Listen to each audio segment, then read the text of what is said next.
Hi, and we're back. This is, I just want you to know, this is about the 800th time I've tried to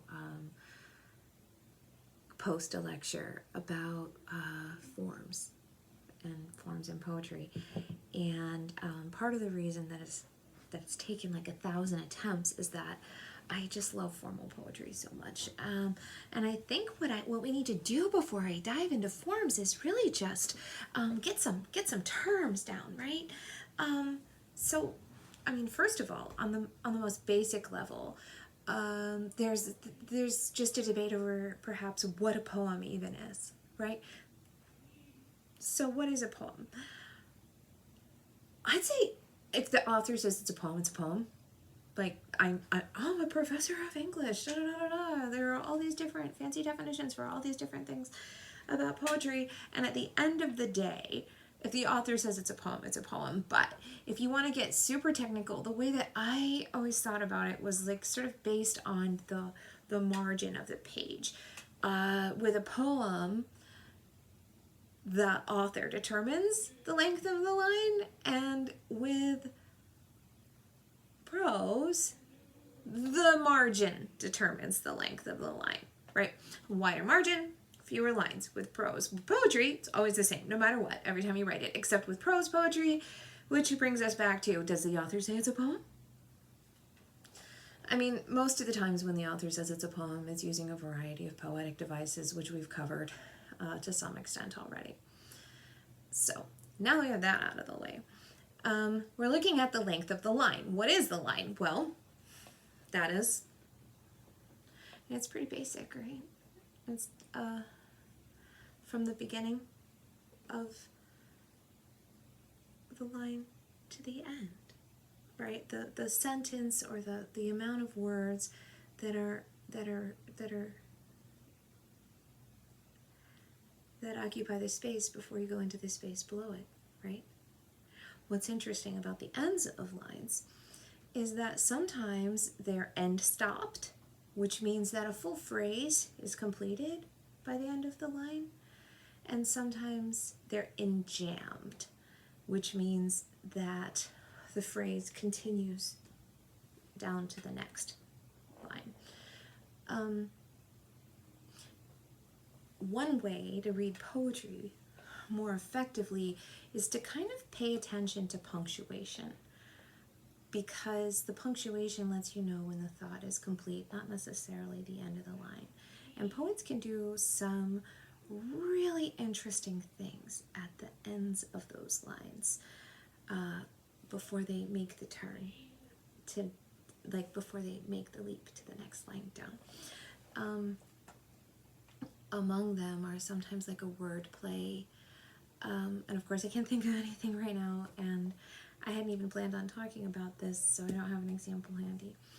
And the other thing is, often, not all poetry rhymes. In fact, more current and contemporary poetry doesn't rhyme than does rhyme, or the rhymes are kind of packed into the lines rather than just the end rhymes in a poem.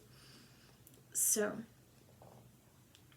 something though that we do see in poems is rhymes at the end of each line. So, what is a rhyme? Well, a rhyme is a word that sounds the same. A perfect rhyme is a word where the end of it sounds almost the same as, there's only a little difference, right? Something like thunder and blunder, something like play and day.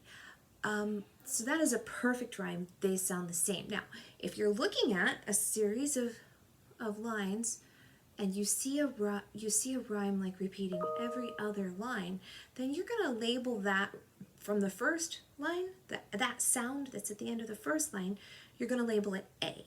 And then the next one sound that you see is going to be B.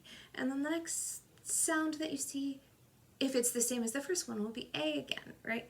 Something like, shall I compare thee to a summer's day? Day is A. Thou art more lovely and more temperate. The temperate is B. rough wings do something. It's the buds of May. May and day rhyme. Do you see that? So that's A. And I wish I knew the next line by heart, but I don't anymore. But you see how that goes? So that in a sonnet, in a Shakespearean sonnet, what you usually have is 3 quatrains, which will have a rhyme scheme of maybe A, B, C, D, E, F, G, G. And that's how the words will rhyme down the ends. A slant rhyme or a near rhyme is a rhyme that has some sounds in common, but isn't necessarily an exact match, like thunder and blunder or play and day. It would be something like play and date, right? They have the assonance, the assonant quality of the A sound, but they do not sound exactly the same. Or maybe they end with the same consonant, something like plate and pot, which would be another example of a near rhyme or a slant rhyme. And a lot of times people will use these near rhymes or slant rhymes in order to kind of alleviate some of that sing-song quality in a poem. There are a lot of different technical terms for rhymes, but we're just going to stick with just near rhymes or perfect rhymes. Another example might be plate and plot, which have perfect consonants, which make them this other kind of rhyme called para rhyme. But if we start digging into that, we will go forever. There's a bajillion different ways that we can classify rhyme, and what I want you to do is actually just notice it. Where do we see rhyming or near rhyming words making patterns, echoing each other, calling back to each other, making connections, making music in the text? Where do we see the sound alike or sound similar words drawing our attention and then landing in a space? How are they shaping our experience of the poem? Right? Because there are innumerable forms and innumerable rhyme schemes and patterns, from the complex rhymes that we see woven through like Welsh and Celtic forms to sing-song nursery rhymes to the elegant rhymes that we're really used to with like sonnets and villanelles, to like the really lovely terza rima that we see in Dante's Divine Comedy, which is this beautiful interlocking rhyme of like A, B, A, and then the next they're in triplets. So the first triplet is A, B, A, and then the next triplet is C, B, C. B, C, B. So it picks up that B from the middle of that first triplet and makes it the top and third rhyme of the next triplet, and then inserts a new word, a new sound. And so it's A, B, C, B, C, D, C, D, E, D. And it just goes on. But it's just a beautiful interlocking rhyme scheme that he uses for 3 whole books in this epically gorgeous poem.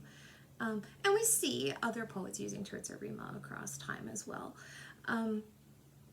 To like the brilliant syncopation that we see in Gwendolyn Brooks' poetry, where the rhymes appear in these like beautiful patterns that just they sound like music.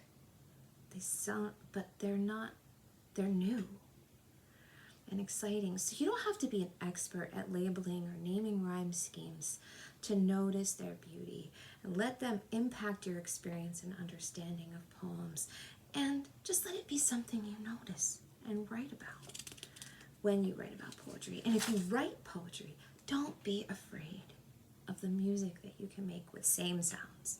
You know, don't be afraid to be too sing-songy or sound too much like Dr. Seuss. There's nothing wrong with playing with sound. It can be very exciting, and it can yield some really beautiful results. You can smooth it out later if you're a writer. Or maybe you want it to be sing-songy. Maybe you want to remember it. There's a time and a place for that too, right? And if you're reading and analyzing poetry, always remember to begin with letting the poem wash over you and experiencing the poem.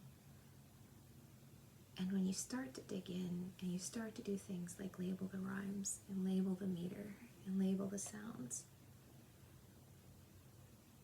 think about what those sounds are doing to facilitate your experience, right? Not just